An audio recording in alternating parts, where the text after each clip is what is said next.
Hey viewers, welcome back to our channel.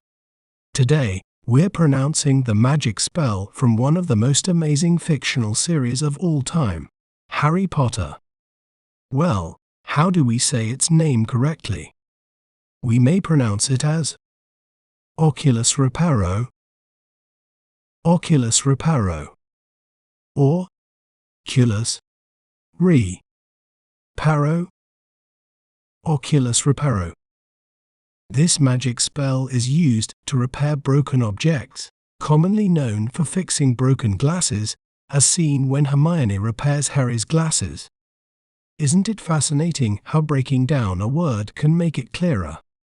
If you enjoyed learning about Oculus Reparo, be sure to subscribe to our channel for more educational content. Thanks for watching. Remember, knowledge is power. See you next time.